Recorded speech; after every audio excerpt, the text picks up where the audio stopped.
আমি ইমান ন্যায়ৰ কাৰণে কিমান কষ্ট কৰিছোঁ।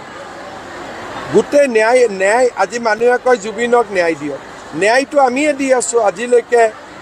শ্যাম কানু মহন্ত ৰাইজসকল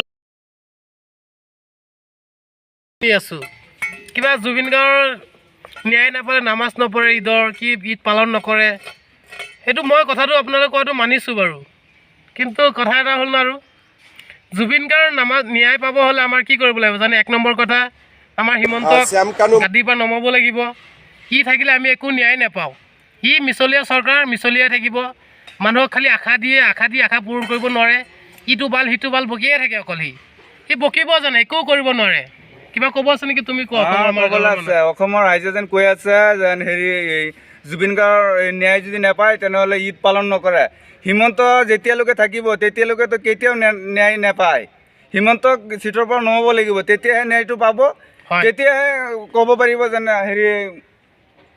অসমৰ ৰাইজে ক'ব পাৰিব যেন আমি জুবিন গাৰ্গৰ ন্যায়টো পালোঁ, এতিয়া আৰু আমি ঈদটো পালন কৰিম। এতিয়া যেন কৈ আছে এনেকৈ ক'লে নহ'ব নহয়।